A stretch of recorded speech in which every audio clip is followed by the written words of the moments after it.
오늘 베드로전서 강해를 마지막 설교하면서 베드로전서의 요절 전에는 다른 구절을 제가 생각했습니다만 오늘 읽은 5장 10절 말씀처럼 베드로전서의 전체 내용을 이렇게 잘 요약하는 구절이 없는 것 같아서 오늘 이 말씀을 결론과 같이 여러분과 나누고 있습니다. 베드로전서처럼 예수 믿는 성도의 정체성을 너무나도 선명하게 드러내는 그런 말씀이 있을까 생각해 보았습니다. 우리는 하나님이 부르신 사람들인데 오늘 읽었던 말씀처럼 너희를 부르사 하는 말씀이 있잖아요. 우리가 전에 읽었던 베드로전서 1장 1절의 말씀처럼 하나님이 불렀는데 현재는 우리가 나그네의 삶을 살고 있고 1장 2절에 보면은 하나님의 택하심을 받은 사람이다. 1장 15절에도 오늘 말씀처럼 그리스도 안에서 우리를 불렀을 뿐만 아니라 거룩한 자로 만들려고 우리 하나님께서 우리를 부르셨다. 2장 9절과 5장 13절에도 택하심을 받은 자로서 주님께서 우리를 불러주셨고 3장 9절의 말씀을 통해서 고난을 주시려고 우리를 부르신 것이 아니라 그 목적을 가지고 부르신 것이 아니라 하나님의 복을 이어가는 믿음의 선대의 복을 이어가게 하기 위하여 우리를 부르셨다. 2장 11절의 말씀처럼 거류민과 나그네와 같은 우리들을 주님께서 너무나도 사랑하시는 자로 부르셨다 하는 말씀을 우리가 기억하기를 원하는 것입니다. 이런 베드로전서 전체의 말씀을 우리가 마지막으로 결론을 지으면서 첫째 살펴볼 것은 사랑하는 성도 여러분, 오늘 저와 여러분 이 예배의 장소에 나오셔서 붙들어야 될 가장 중요한 메시지가 뭘까? 이 예배 자리에 나와서 우리가 붙들어야 될 가장 중요한 메시지가 뭘까? 하나님이 저와 여러분을 불러주셨다는 이 메시지가 우리 아버지 하나님께서 오늘 저와 여러분의 큰 위로와 능력이 되게 하시는 진리이심을 여러분 믿으시는 이 시간 되기를 바랍니다. 하나님이 저와 여러분을 불러주시고 택하여 주셨다는 사실은 온 세상이 없어진다고 해도 변하지 않는 사실이다. 여러분 그것을 믿으십니까?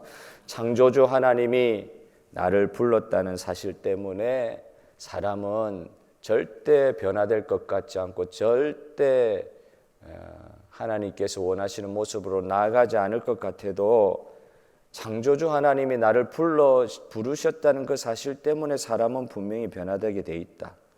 또 그를 통하여 세상도 변화시키시는 것이 하나님의 뜻이다.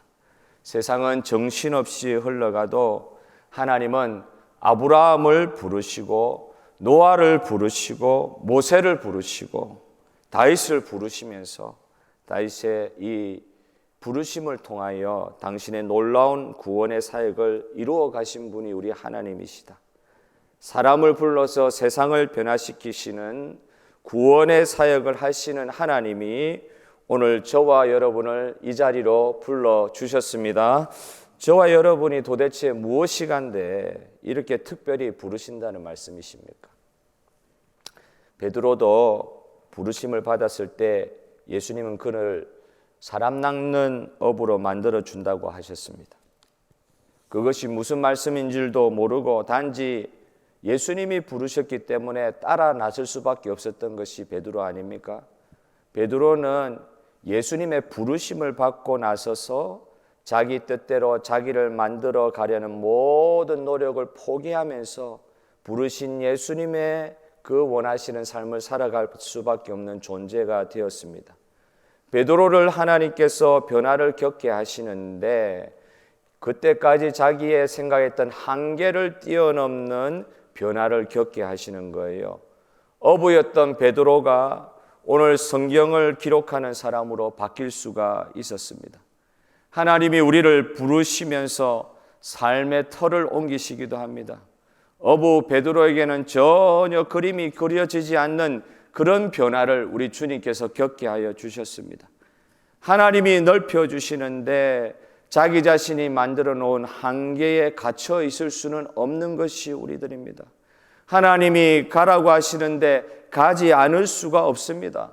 주님의 명령에 순종할 수밖에 없는 인생이 부름받은 인생입니다. 하나님은 우리의 사는 방식이나 생각하는 그런 태도도 바꾸어 주십니다. 하나님 나라의 백성, 열방 백성, 세계 시민으로 우리를 변화시켜 주시는 분이 하나님이셨습니다. 주기도문을 가르치시는 예수님의 그 기도를 우리가 하면서도 이 주기도문에 나오는 기도대로 우리를 변화시켜 주시는 것을 우리가 느낍니다. 모든 것이 개인적인 간구의 제목들로만 끝나는 기도와 예배로는 충분하지 않다. 주님은 주기도문으로 그 기도의 생활, 예배의 생활 우리에게 가르쳐 주셨습니다. 하나님의 나라가 이 땅 가운데 임하게 하옵소서. 하나님의 나라가 이 땅 가운데 임하게 하옵소서. 할렐루야. 여러분, 우리의 기도가 주님이 가르쳐 주신 기도를 할 수 있는 존재로 이렇게 바뀌는 것을 우리가 체험합니다. 나의 기도 제목으로 끝나는 모든 인생이었는데 하나님이 이 땅 가운데 임하게 하옵소서 하는 그 하나님의 나라를 바라보면서 세상이 하나님을 지금도 예배하지 않는 것에 대한 거룩한 불만족이 우리 가운데 일어나면서 주님, 하나님의 나라가 이 땅 가운데 임하기를 원합니다. 그렇게 우리가 기도하는 자로 바뀌게 되는 것입니다. 내가 개인적인 영광을 거두는 삶 그 자체로는 만족할 수 없는 존재가 되었습니다. 하나님의 나라가 우리의 이 세상의 육체로 사는 동안에 이 세상 가운데서 이루어지기를 기대하고 기도하고 예배하는 사람으로 변화시켜 주신 것입니다. 저만 생각하면 그런 사람이었는데, 저만 생각하는 사람이었는데 하나님의 사람으로 부르심을 입으면서 소망 자체가 달라진 거예요. 내가 내 것만을 기대하는 자로 끝나버리니까 너무너무 허무하기 이를 데 없다. 기도를 하더라도 내 생각만 하고 기도를 했는데 소망이 달라지고 기대가 달라지고 기도의 내용 자체가 달라지더라. 1980년대에 큰 세계적인 선교대회 할 때에 그때에 정확한 아마 통계가 나왔던 것 같아요. 이 세계에는 9천 개의 미전도 종족이 있습니다. 그때 공식으로 발표를 했어요.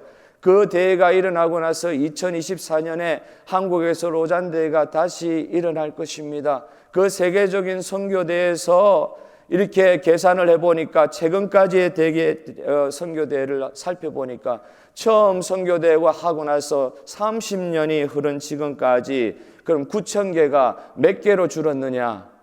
아직도 8,000개의 미정도 종족이 남아있다. 아직도 30억 명의 사람들이 복음을 듣지 못하고, 이거는 예수 믿지 않고 이런 뜻이 아니라 30억 명의 인구들이 복음을 듣지 못하고 있다. 그런 통계를 우리한테 제시하고 있습니다. 우리는 무엇을 간구하고 기도하고 있습니까?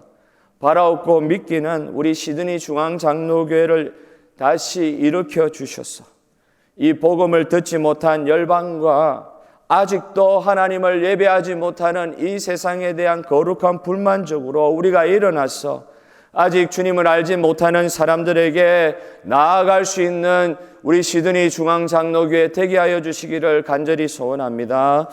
부르심을 받은 사람은 삶의 가치관도 변하는 것입니다.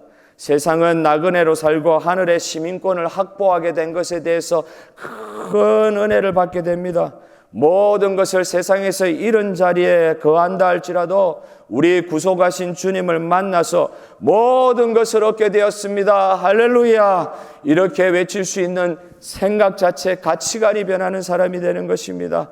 진짜 호주의 영주권, 시민권이 중요한 것이 아니라 천국의 시민권이 나에게 있음을 믿고 그 천국에 대한 기대와 소망감으로 충만하게 되는 저와 여러분을 만들어 주신 것입니다. 우리의 시민권이 하늘에 있음을 믿게 되었습니다. 할렐루야. 이 세상 최고의 여권, 미국 여권도 아니요, 한국 여권도 아니요, 호주 여권은 더더군다나 아니요, 천국의 시민권의 패스포드 여권인 줄 믿습니다. 우리의 영주할 주소는 이곳이 아닙니다.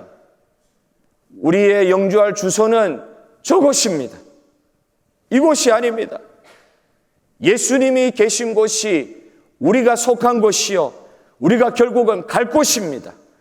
예수님은 이 세상에 보내지셨지만 이 세상에 속하지 않는 삶을 사셨습니다. 예수님처럼 나그네로 살아가야 할 사람임을 우리로 하여금 믿게 하여 주신 주님, 세상이 살기 아무리 어려워도 예수님과 함께 이 세상이 천국으로 변화되는 것을 믿습니다. 세상이 결코 줄 수 없는 행복함을 예수님을 통해서 우리가 체험할 수 있는 것입니다. 여러분, 이 예배 가운데 세상이 줄 수 없는 행복을 체험할 수 있는 성도님 되시기를 주님의 이름으로 축복합니다. 하나님의 영광이 이 가운데 있습니다. 눈에 보이지 않는다고 없는 게 아니에요. 하나님의 영광이 비추어지는 곳에 구원의 역사가 일어나셨기 때문에 저와 여러분 오늘 있는 이 자리 자체가 하나님의 영광이 임재하는 곳입니다. 태풍과 홍수 있었죠. 한국에 최근에 그 방송을 듣고, 아파트 경비원의 방송을 듣고 차를 주차장에서 빼라는 말을 듣고 또 예수 믿는 사람들 시킨 대로 잘 따르잖아요. 아닙니까? 시킨 대로 잘 따르잖아요. 차 빼라는 소리를 듣고 급히 내려가서 차를 빼는데 막내 늦게 낳은 주영이라는 막내 아들이 그 엄마 김 집사를 따라온 거예요. 엄마 도와준다고. 따라갔는데 갑자기 물이 주차장으로 밀려오는 거죠. 그래서 여러 명 죽은 사건이 최근에 보도되었잖아요. 그 가슴 아픈 게 엄마 따라갔던 주영이 엄마하고 그 자리에 같이 손잡고 기도하고 주영이는 물에 휩쓸려 가고 엄마는 기적적으로 어떻게 그 배관에 이렇게 코를 드러내놓고 열 몇 시간을 견디다가 살아나신 김 집사님이 최근에 간증하는 걸 들었습니다. 자기 아들을 잃었잖아요. 신분이 대서특필을 하는 거죠. 모두가 다 죽은 줄 알았는데 한 두 사람인가 살았는데 그 중에 한 사람이 김 집사님이라는 여자 집사님이에요. 세상의 언론들은, 사람들은 그 김 집사님이 어떻게 그 죽음과 같은 상황에서 살아남았을까? 어떻게 살았을까? 그게 초미의 관심이에요. 어떻게 살아남았을까? 다 죽었는데 그 사람이 살아남은 것 자체가 기적이다. 이 놀랍다. 온 세상이 대서특필을 하였습니다. 근데 그 엄마는 그 아이를 그 현장에서 잃었잖아요. 그걸 간증을 하는데 세상은 그 여자분이 어떻게, 그 김 집사님 여자분이 어떻게 살아났는지에 초미의 관심을 두고 듣고 앉아있지만 그 아들 잃어서 애석하겠다 그 정도로 끝나지만 그 어머니는 지금도 교회마다 간증을 하면서 그 참 말로 할 수 없는 큰 아픔이잖아요. 어떻게 그걸 겪지 않고 안다고 할 수 있겠어요? 그 아픔을 겪고 나서 간증을 하러 돌아다니는데 이게 제가 예사롭게 안 보이는 거죠. 트라우마도 있을 텐데. 자기 아이의 그 모습을, 천국 간 그 남아있는 육체의 모습을 보고 나서 너무너무 감사하고 감격하고 그 아픔의 순간에서도 천국에서 예수님의 품에 안기는 주영이의 환상을 보게 하시고 그걸 너무 감격해가지고 간증하러 다니더라고요. 여러분, 오늘 저와 여러분의 삶이 이렇게 진짜 이런 현상은, 이런 일은 우리의 인생에 잘 벌어지지도 않을 뿐더러 대서특필되는 내용일 것입니다. 근데 여기서 진짜 중요한 거, 이게 딱 갈라지잖아요. 이 세상에서 죽지 않고 살아남은 걸 대서특필하는 세상이 있는 반면에 나의 가장 소중한 아들을 주님 앞에 먼저 보내드림에도 불구하고 내가 죽었으면 좋겠다는 그런 생각이 안 들었겠어요. 아들은 살려주시고. 그런 마음이 들었음에도 불구하고 이 김 집사님의 마음에는 우리 주영이를 천국에서 안아주신 예수님의 그 은혜가 너무 감격스럽다. 이렇게 간증하는 거예요. 이게 차이예요. 저와 여러분의 가치관과 믿음의 결국을 생각하는 이 생각의 중심이 예수님으로 말미암아 달라지고 변화되는 저와 여러분의 삶이 되시기를 주님의 이름으로 간구합니다. 둘째로, 하나님께서 부르신 사람들이 잠시 고난은 겪을 수가 있습니다. 그러나 그 고난은 하나님의 영광을 체험하는 문이고 길임을 오늘 말씀을 통해서 다시 확인시켜 주십니다. 하나님의 영광을 보게 하시기 위해 성도로 하여금 잠깐 고난을 체험하게 하실 수도 있는 분이 하나님이시다. 다윗은 왕으로 기름 부음 받고, 왕으로 기름 부음 받는 건 너무 좋은 일인데, 그 뒤로 기름 붓고 난 뒤로부터는 15년 동안을 죽지 못해서 살다고 할 만큼 쫓겨다녔어요. 빚쟁이한테 쫓겨 보셨습니까? 죽기보다 힘든 도망의 삶을 15년 동안 살았습니다. 더 이상 살 곳이 없어서 어디에 들어갔느냐, 이걸 이렇게 표현해도 되는지 모르겠어요. 아둘람 굴이라고 하는 석회암 동굴인 것 같은데, 그 아둘람 굴에 기어 들어갔다는 표현이 맞을 거예요. 아둘람 굴이라고 할 때 아둘람 지역에 있는 굴을 말하는지 그건 잘 모르겠어요. 그런데 어쨌든 이름이 아둘람 굴이에요. 이런 굴의 특성은 뭐냐? 들어가는 문은 좁고, 어떤 굴들은요 기어 들어가지 않으면 들어갈 수가 없는데, 들어가고 나서는 엄청나게 큰 공간이 그 동굴 안에 있는 것이죠. 그래서 다윗과 그의 몇백 명의 비류들, 참 아둘람 굴까지 낮아질 수밖에 없는 삶을 살아갔던 처참한 삶의 주인공들이 이 다윗 주변으로 몇백 명이 모였는데, 그 사람들이 다 들어가도 살 수 있을 정도의 굴이죠. 베들레헴 근처에 예수 탄생 교회라는 곳이 있다 그러는데 저는 안 가봐서 모르겠습니다. 그런데 사진을 보니까 그 교회당 들어가는 입구가 너무 좁게 돼 있어가지고 머리를 숙이고 거의 기어 들어가듯이 그렇게 들어가야만 예배 드릴 수 있는 예배당 공간으로 들어갈 수 있는 교회가 예수 탄생 교회라고 그래요. 높이가 1.2m밖에 안 돼가지고 아주 어린 아이들 아니면 어른들은 완전히 몸을 숙이지 않으면 들어갈 수 없도록 문을 만들어 놨다 그래요. 12세기 십자군 시대에 무슬림들이 말을 타고 그래도 이 예배당을 더럽히지 못하도록 그렇게 일부러 문을 그렇게 만들었다 그래요. 그런데 오늘날 이 문은 이렇게 불립니다. 예수님을 만나러 들어갈 때 겸손하고 머리 숙이지 않고 좁은 문으로 들어가지 않으면 안 된다는 걸 가르쳐 주려고 하는 듯이, 오늘 이 예배당의 문은 겸손의 문으로 불리고 좁은 문으로 불리고 있다고 합니다. 어느 교회에 제가 그것도 제 눈으로 보지는 않았는데 아둘람 기도실이라는 곳이 있는데, 그 기도실은 천장이 너무 낮아요. 그래서 거기에 들어가서는 머리를 꼿꼿이 들고는 절대 그렇게 돌아다닐 수가 없는 곳에 기도실을 만들어 놨어요. 머리를 숙이지 않으면 이 건물, 이 기둥보에 머리가 부딪힐 정도로 천장이 낮아요. 그러니까 머리를 숙일 수밖에 없죠. 그곳에 주로 기도하는 분들은 무릎 꿇고, 어떤 분은 엎드리고 완전히 납작 엎드려서 그렇게 그곳에서 기도하는 그런 장소가 있다고 합니다. 머리를 숙이지 않으면 들어갈 수 없는 예배의 장소, 기도의 장소.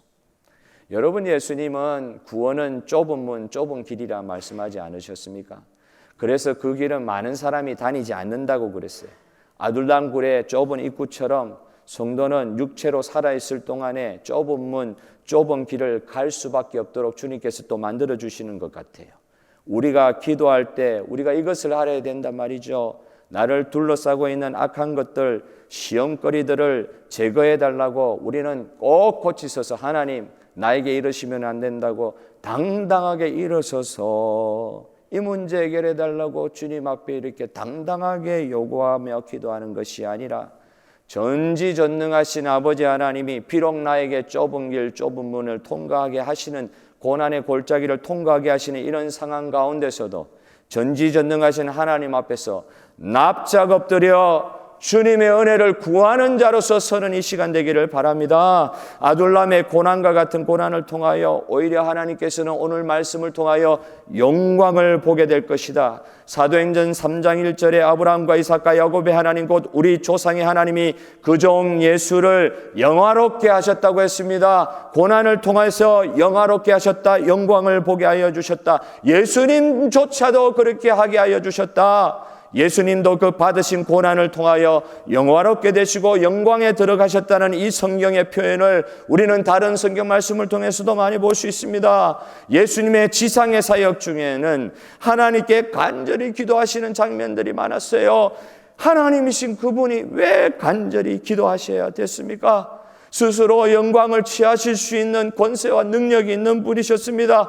그런데도 간절히 육체로 우리의 구원을 위하여 성육신하신 동안에는 수많은 고난을 견디고 참으면서 하나님께 간절히 매달리셨던 것입니다. 참 중요한 진리를 예수님께서 직접 우리에게 보여주신 것입니다.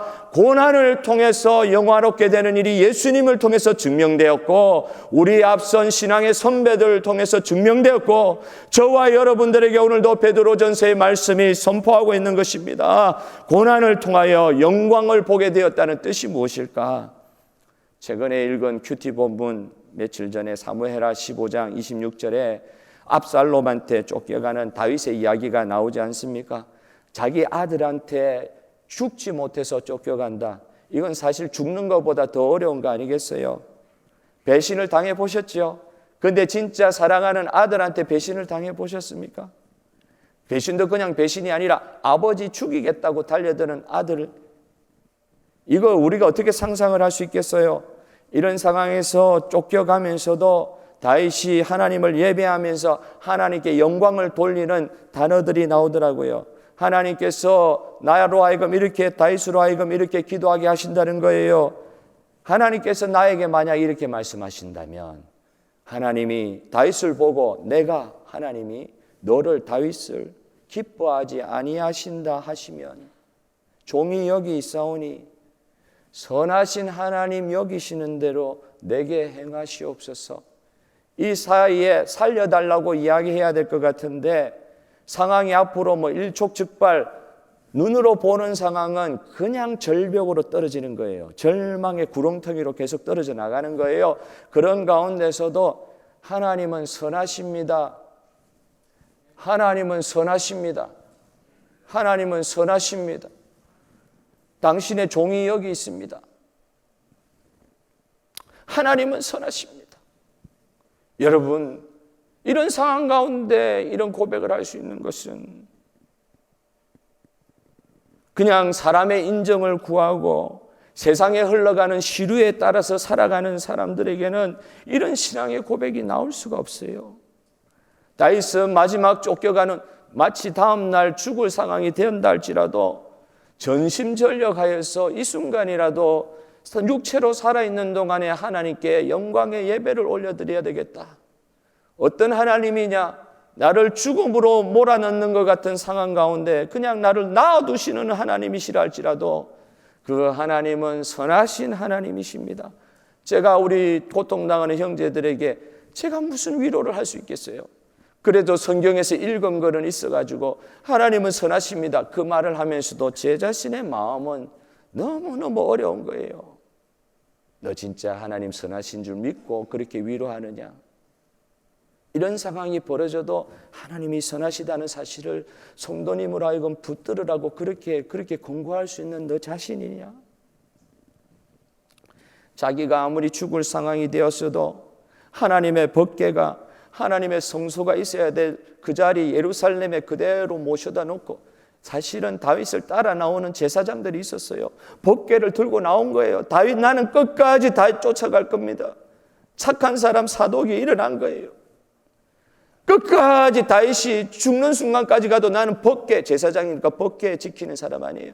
법궤 들고 다윗 당신 왕과 함께 난 끝까지 가겠습니다. 제사장들이 들고 일어났어요. 그런데 다윗이 아니요, 따라오지 마세요.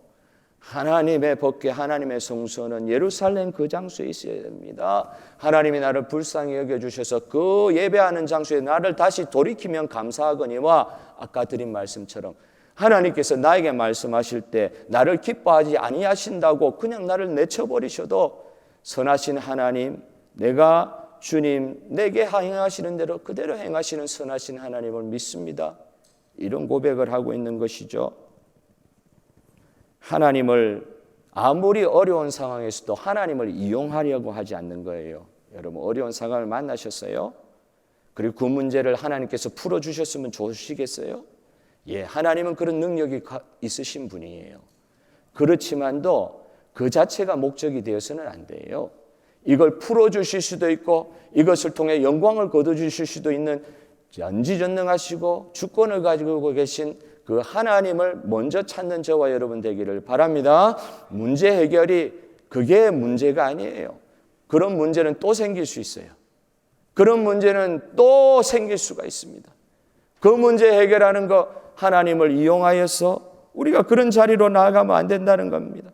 마지막 순간 하나님께서 허락하여 주셨습니까? 그 김 집사님과 주영이와 같이 그런 일이 생길 수도 있죠. 그러나 그 마지막 손에 주영이 잡고 같이 예배했다는 거 아니에요. 그 자리에 있었던 아마 예수 안 믿는 분이었는지 모르겠는데 할아버지 할머니도 차 빼러 왔다가 그렇게 서럽게 우시더라고 그러더라고요. 곧 죽을 것 같으니까. 그래도 주영이 손잡고 끝까지 기도하면서 예배드리면서 마지막 서로 사랑한다면서 손을 놓쳐버린 것이죠. 히브리서 11장 21절에 믿음으로 야곱이 죽을 때에 요셉의 각 아들에게 축복하고 그 지팡이 머리에 의지하여 혼자 일어날 힘도 없는 마지막 순간에 지팡이 머리에 의지하여, 그 뒤에 단어가 중요합니다. 하나님을 예배했다, 경배했다. 여러분, 바로 앞에서 지팡이 머리에 의지하여 하나님을 예배하며 하나님의 말씀을 선포하는 야곱을 보게 하십니다. 야곱의 깨돌이 야곱이 이렇게 변화했습니다. 결국 인생의 모진 순간에 베델에서 하나님을 처음 만나 예배했던 야곱이 인생의 마지막 순간에도 그 지팡이 머리에 의지하여 하나님을 예배했다고 하고 있습니다. 어떤 상황이라도 고통 가운데서라도 하나님의 영광이 드러나는 예배의 자리를 지킬 수 있는 저와 여러분 되기를 소원합니다. 오늘 이 시간 예배 자리에 나온 주님의 백성들을 축복합니다. 혹시 예배 자리에 못 나온 하나님의 백성들이랄지라도 여러분을 하나님께서 이 시간 부르실 때, 예배 자리로 부르실 때, 예배 자리로 부르실 때 예배 자리에 나와 하나님의 영광을 체험하는 하나님의 백성들이 되기를 바랍니다. 나그네라고 쫓겨나는 삶을 살게 되지만은 하나님의 법궤는 예루살렘에 계시고 나는 그곳을 향하여 쫓겨난 그 자리에서도 그곳을 향하여 계속 예배하겠습니다. 그게 다윗의 심정이었어요. 내가 쫓겨나는 곳에 나를 지켜줄 것 같아가지고 법궤 들고 가는 그런 행동, 가는 그런 행동하지 않겠습니다. 하나님의 임재를 상징하는 법궤를 내가 있는 곳에 가지고 내려가지 않겠습니다. 주님의 법궤는 예루살렘에 계셔야 됩니다. 예배하는 그곳에 계셔야 됩니다. 성소에 계셔야 됩니다. 법궤가 당연히 있어야 될 그곳에 계셔야 됩니다. 이스라엘 백성들이 영적으로 다운됐을 때, 한없이 낮아졌을 때, 영적으로 피폐해졌을 때 블레셋 사람들과 똑같이 여호와의 법궤를 무슨 부적단지 모시듯이 전쟁터에 데리고 나가는 거예요. 제대로 하나님을 섬기지도 않으면서 법궤만 달랑달랑 들고 가는 거예요. 그 자리에 하나님의 임재를 상징하는 그 법궤를 이방 백성 블레셋에게 뺏겨버린 거 아닙니까? 그것을 다윗이 기억했는지는 모르겠습니다. 나의 연약한 삶의 모습의 자리로 하나님의 영광을 끌어내리려고 하지를 않습니다. 하나님을 예배하지 않고 하나님을 이용하려고만 했던 마음을 가지지 않으려고 부단히 노력하는 것입니다. 제사장들까지 달려들어가지고 법궤 들고 당신 가는 곳에 쫓아갈게 해도 아니요 하는 거예요.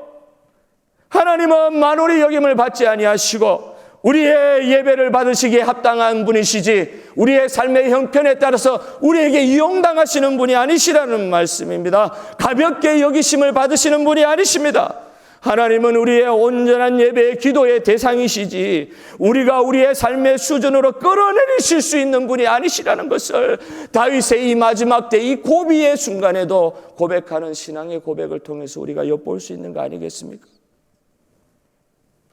그래서 우리는 하나님을 만나려고 하고 하나님을 예배하려고 할 때 아무리 인생의 어려운 문제에 봉착해서도 간절한 마음이 생길 때 하나님을 간절히 찾으려고 할 때 우리 자신의 자리로 하나님을 내려놓지 않고 우리 하나님 성소로 예배하며 우리 마음의 성소의 자리로 주님 앞에 나아가며 어떤 순간에서도 선하신 하나님을 예배하는 저와 여러분 되시기를 주님의 이름으로 축복합니다.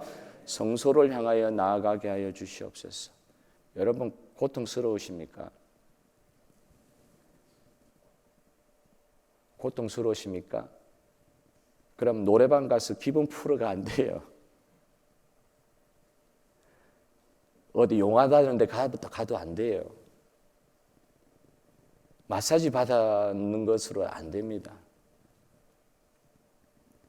여러분 진짜 우리의 삶의 형편에서 전능하신 하나님께 예배하는 자리는 좋을 때든 나쁠 때든 마음이 동하지 않든 마음이 끓든 그 어떤 상황에 연유되지 않고 오직 그곳에 하나님 계심을 믿고 성소로 예배하면서 우리 인생의 문제를 올려드릴 수 있는 저와 여러분 되기를 바랍니다.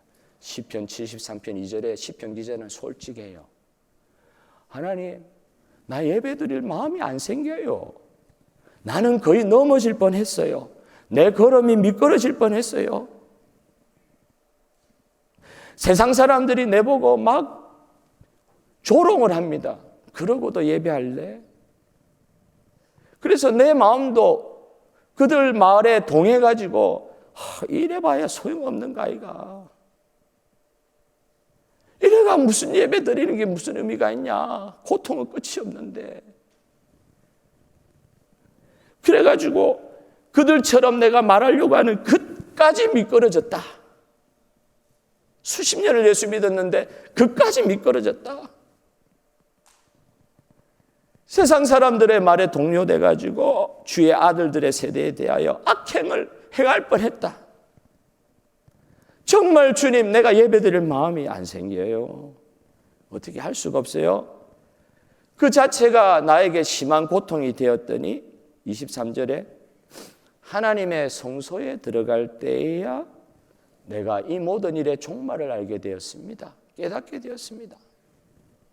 결국은 어떤 상황에서도 진짜 이해할 수 없는 상황에서도 우리 하나님 성소의 자리, 예배의 자리로 나아가 우리 아버지 하나님 선하심을 찬양하며 예배할 때 우리 스스로 행할 수 없고 풀 수 없는 모든 인생의 문제들이 하나님이 우리를 변화시키시든지 상황을 변화시키시든지 어떤 상황 가운데서라도 우리 잠깐 고난을 받는 성도들을 다시 예배의 자리, 그리스도의 영광을 보는 자리로 회복시키실 주님을 믿으시기를 바랍니다.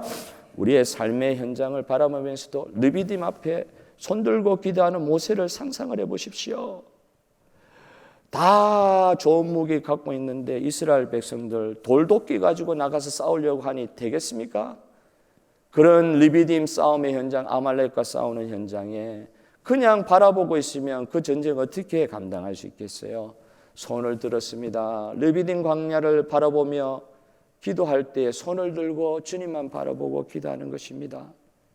주님, 주님의 전쟁입니다. 우리 전쟁, 우리의 삶이 아닙니다. 주님께서 우리로 하여금 살게 하신 삶입니다. 주님의 전쟁입니다. 주여, 우리를 통해서 승리, 복음의 승리, 하나님의 승리를 보는 은혜를 허락하여 주시옵소서. 이게 성소의 신앙 아니겠습니까? 베드로전서 4장 14절 16절에 우리가 이미 읽었던 것과 같이 그리스도의 고난 치욕을 당하는 자리가 영광의 영 곧 하나님의 영이 너희 위에 계심을 확인하는 자리가 될 것이다. 여러분 오늘 꼭 믿으시기를 바랍니다. 하나님의 영은 우리의 삶의 어떤 상황에서도 우리를 떠나지 아니하십니다. 예수 그리스도가 우리 가운데 계시기 때문에 그렇습니다. 오늘 예배자로 거듭나 우리 안에 계신 그리스도의 영광을 정말 목도하고 체험할 수 있는 우리 모두의 삶이 되게 하여 주시기를 소원합니다. 마지막으로 성도는 잠깐 고난 이후에 이루어질 일을 진짜 기대하고 누려야 합니다. 고난 이후에 무슨 일이 있냐 말이에요. 고난 이후에 어떤 일이 있냐 말이에요. 그걸 진짜 누릴 수 있는 성도가 되었으면 좋겠다. 베드로가 절절하게 말씀하고 있는 거예요. 고난이 주님의 영광을 볼 수 있는 예배의 자리로 우리를 인도하셨다고 하면 여러분, 이 예배를 통해서 온전하게 굳건하게 강하게 털을 견고하게 하시는 하나님의 성령의 실제 역사를 진짜로 체험하는 저와 여러분 되었으면 좋겠습니다. 할렐루야. 이렇게 체험해야 돼요. 이렇게 체험하라고 말씀하여 주셨어요. 고난 이후에 예배 있고 예배 이후에 이런 복이 있음을 믿어라.